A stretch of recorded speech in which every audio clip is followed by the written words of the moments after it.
So, as I mentioned, just a few hours, President Trump will be holding a news conference addressing his crackdown on crime in D.C. and his plan to clean the place up and make our Capitol beautiful again. Madeleine Rivera joins us live from the Capitol with the latest. Hey, Maddie.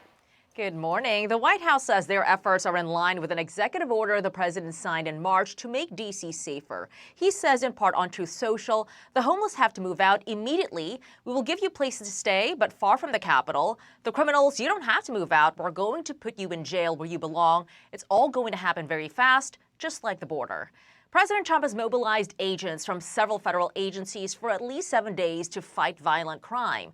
These include the ATF, DEA, and U.S. Park Police. The Washington Post reports the FBI is also reassigning more than 100 agents to overnight shifts to help local police, and a decision to call up the National Guard could come later on today. D.C.'s mayor says the city's crime rate is down 20%, though, compared to last year, and she's concerned that the Guard may not be used efficiently, but she acknowledges the president has the power to deploy them. While it is always the president's prerogative to use federal law enforcement or the National Guard even, I've talked on your show before that the D.C. National Guard is the president's National Guard. Right. So that's always his prerogative. And federal law enforcement is always on the street in D.C., and we always work cooperatively with them. The president has called out youth crime in particular. Just over the weekend, D.C. police say a young man fired another group of young people with a stolen gun in a popular neighborhood. He was arrested, and there were no victims. Now, a juvenile curfew is in effect in the area where the shooting took place.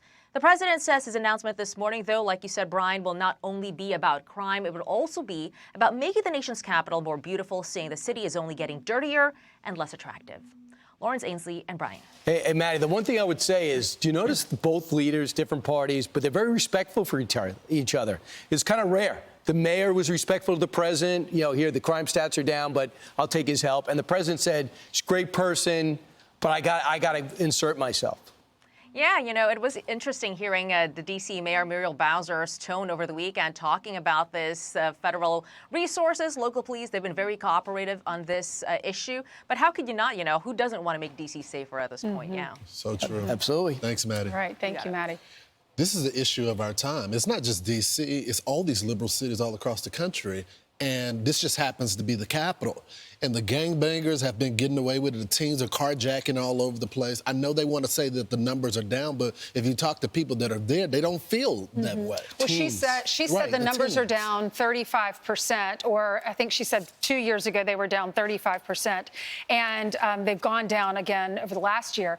But if you look at the statistics for the teenagers, for the juveniles, that's the problem. And they're staying out so late. So good for them for implementing this curfew. And the president addressing the homeless problem with those pictures. It looks so disgusting to have all the trash on the street and all the tent encampments. Well, I tell you, I was at Union Station 2 weeks ago, just on my eye, anecdotally. Which is their subway. Much better. The subway comes in, right? The subway, where the Amtrak comes in. So I think it looks better already. But they said 121 more FBI agents.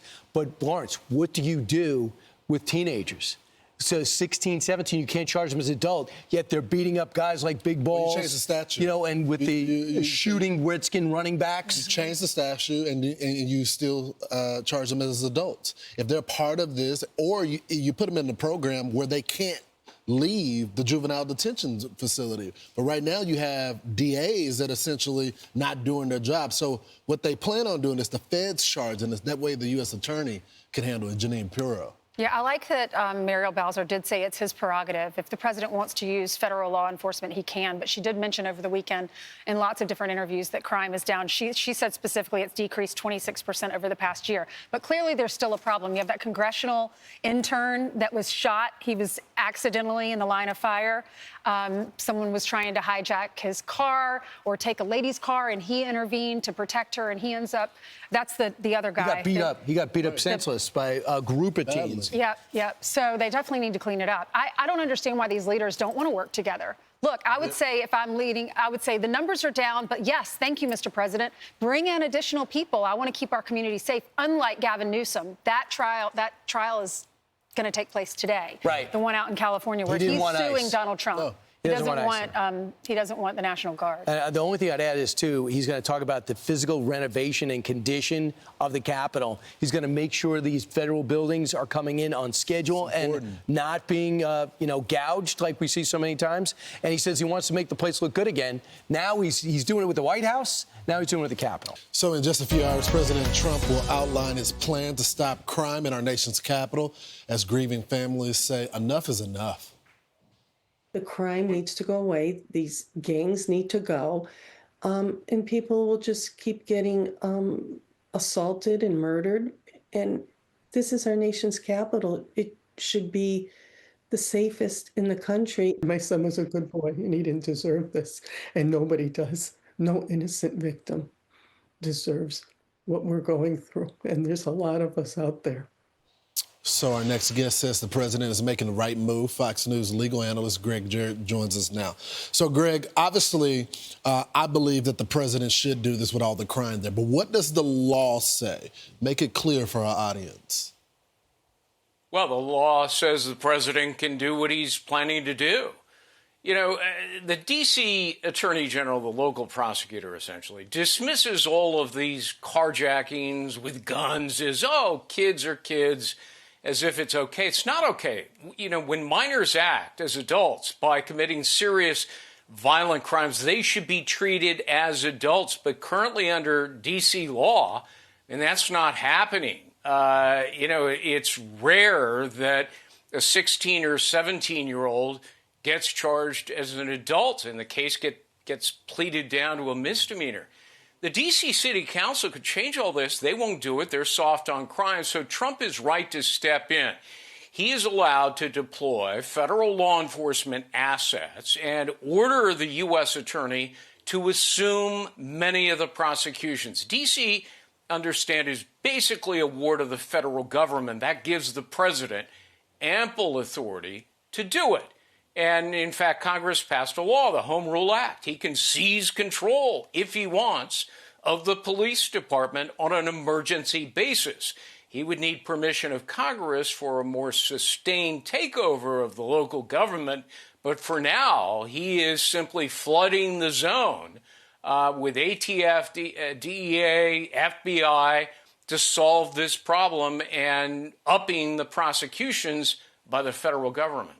Meanwhile, I want to talk about another story, and that is the Russia hoax, or as someone calls it, Russiagate. You wrote a book about this from the very beginning. The vice president was on with Maria on Sunday Morning Futures, and he had this prediction. Let's watch it. I absolutely think they broke the law. You're going to see a lot of people get indicted for that. Here's the thing that should really bother the American people. What do you want our intelligence community to be doing? I want them to be catching bad guys. I want them to be making sure that terrorists aren't going to kill innocent American civilians. I don't want them laundering Hillary Clinton's campaign talking points into the American media and giving them this air of legitimacy. It is sick. And it's disgusting. It hurt the intelligence community, it hurt the American people, and it hurt the first Trump administration. We've got to have consequences for it, or we're just going to see the same play repeated again and after again. So these people obviously lied, and they manufactured intelligence out of thin air. What is the crime, Greg? A variety of crimes relating to what the Obama White House did, the Clinton campaign, top people in the intelligence community. They criminally conspired, in my judgment, to frame Trump by peddling knowingly phony information. Then they altered intelligence to support their bogus narrative. The most obvious grand jury targets would be Brennan, Clapper, and Comey for allegedly testifying falsely. And you could expect a lineup of whistleblowers who are prepared to implicate them and others involved for, and here are the potential crimes: conspiracy to defraud the government, deprivation of rights under color of law, and importantly, obstruction of justice in what turns out to be an elaborate cover-up. More than that, though, Lawrence, prosecutors may be considering charges arising from a larger and ongoing criminal conspiracy that extends to the lawfare indictments brought by special counsel Jack Smith and Mar-a-Lago raid, and a continuing cover-up. And that's significant because the statute of limitations begins when intentionally concealed evidence is discovered. And, apparently they're still discovering concealed evidence. So, I think the vice president is right. Could be a lot of people facing imminent indictments. That discovery aspect of it is an interesting nugget. We're going to be following it, Greg. I know you were out on front of this before, many were. Congratulations on that. Thanks, Greg. Thanks, Lawrence.